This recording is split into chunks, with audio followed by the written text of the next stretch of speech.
अस्सलाम वालेकुम। ये जो माएँ होती हैं ना, माएँ इन्हां कोल ना बड़े ट्रिक होंदे ने, मतलब एक हांडी नूं दूजी हांडी च तब्दील करन दे।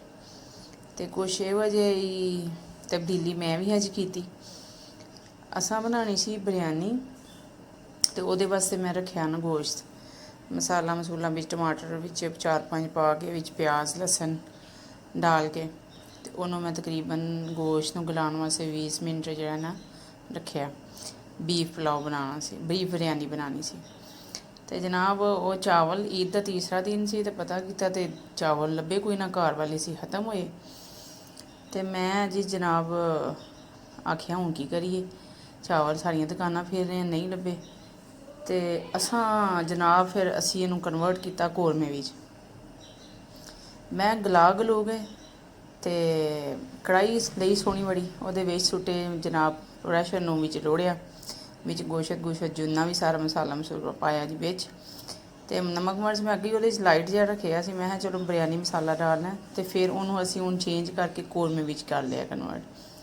ते इस तरह जिस तरह देख रहे हो, मैं कढ़ाई ਦੇ ਵਿੱਚ गोश्त ਜਿਹੜਾ ਸੀ प्रैशर वाला ਉਹਨੂੰ ਢੇ लिया, कौरमा मसाला भी छिड़किया। उस तो बाद ਜਿਹੜਾ ਆਇਲ ਵੀ ਵਿੱਚ ਹੀ ਪਾ ਦਿੱਤਾ ਤੇ ਚੰਗਾ ਉਹਨੂੰ ਭੁੰਨ ਲੈਣਾ। ਟਮਾਟਰ ਅੱਗੇ ਹੀ ਪਾ ਲਏ ਸਨ 4 ਤੋਂ 5 ਦੇ, ਤੇ ਚੰਗਾ ਉਹਨੂੰ ਭੁੰਨਾ ਚਾੜਨਾ। ਉਸ ਤੋਂ ਬਾਅਦ ਤੁਸੀਂ ਜਿਹੜੇ ਵੇਲੇ ਥੋੜ੍ਹਾ ਜਿਹਾ ਅੱਧਾ ਭੁੰਨ ਕੇ ਅੱਧਾ ਗੋਸ਼ਤ ਰਹਿ ਜੇ, ਉਸ ਤੋਂ ਬਾਅਦ ਤੁਸੀਂ ਦਹੀਂ 3 ਚਮਚੀਆਂ ਜਿਹੜੀਆਂ ਦਹੀਂ ਸੁੱਟਣਾ।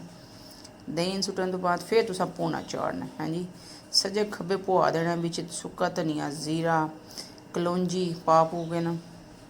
ਕੁਛ ਮੇਰਾ ਮੋਬਾਈਲ ਦਾ ਕੈਮਰਾ ਵੀ ਨਹੀਂ ਸੀ ਆਨ ਹੋ ਰਿਹਾ, ਕਦੀ ਹਨੇਰਾ ਹੋ ਰਿਹਾ ਸੀ ਤੇ ਕਦੀ ਲਾਈਟ ਉਹਦੀ ਆਨ ਹੋ ਰਹੀ ਸੀ, ਤੇ ਮੋਬਾਈਲ ਮੇਰੇ ਜਿਹੜਾ ਸੀ ਨਾ ਹਿੱਲ ਰਿਹਾ ਸੀ। ਤੇ ਉਸ ਚੀਜ਼ ਨੂੰ ਤੁਸੀਂ ਇਗਨੋਰ ਕਰਕੇ, ਠੀਕ ਹੈ। ਇਸ ਤਰ੍ਹਾਂ ਵਿੱਚ ਥੋੜ੍ਹਾ ਜਿਹਾ ਪਾਣੀ ਐਕਸਟਰਾ ਸੀ, ਉਹ ਪਾਣੀ ਮੈਂ ਭੁੰਨ ਬਣਾ ਕੇ ਬਾਅਦ 'ਚ ਪਾਇਆ। ਵੇਖੋ ਕਿੱਡੀ ਸੋਹਣੀ ਹਾਂਡੀ ਪਕਾ ਕੇ ਕੌਰਮਾ ਸ਼ਬੂਆਂ ਮੈਂ ਕਹਿੰਦੀ ਹਾਂ ਹੁੱਲੇ ਸਨ। ਨੈਸ਼ਨਲ ਦੇ ਜਿਹੜਾ ਨਾ ਆਪਣਾ ਹੀ ਟੇਸਟ ਹੈ। ਤੇ ਵਿੱਚ ਅਦਰਕ ਤੇ ਹਰੀਆਂ ਮਿਰਚਾਂ ਕਟਾ ਕੇ ਪਾ ਦਿਓ, ਛਿੜਕਾਓ ਕਰੋ ਉੱਤੇ। ਤੇ ਘਿਓ ਦੇਖੋ ਉੱਤੇ, ਤੇ ਆਂਡੀ ਦੀ ਰੰਗਤ ਦੇਖੋ ਜਨਾਬ, बेहतरीन मसालेदार कौरमा ਜਿਹੜਾ ਵੇ ਬਣਾ ਕੇ ਰੈਡੀ ਹੈ। ਡਿਸ਼ ਆਊਟ ਕਰੋ ਉਹਨੂੰ। ਨਾਲ ਜਨਾਬ ਮੈਂ ਬਣਾ ਰਹੀ ਸਾਂ ਟਿੱਕੀਆਂ, ਤੇ ਟਿੱਕੀਆਂ ਬਣਾ ਕੇ ਸਪੇਸ ਜ਼ਾਹਿਰ ਘੱਟ ਸੀ, ਤੇ ਮੇਰੇ ਕੋਲ ਸ਼ਾਪਰ ਦੂਸਰਾ ਵੀ ਨਹੀਂ ਸੀ ਮਤਲਬ। ਤੇ ਮੈਂ ਕੀ ਕੀਤਾ ਜੀ, ਦੂਸਰੇ ਆਮ ਜਿਹੜਾ ਸ਼ਾਪਰ ਹੈ ਉਹਨੂੰ ਕਟਾ ਕੇ ਨਾ, ਤੇ ਉਹਦੇ ਉੱਤੇ ਡਬਲ ਤੈਵਾਂ ਲਾ ਕੇ ਤੇ ਟਿੱਕੀਆਂ ਬਣਾ ਲਈਆਂ।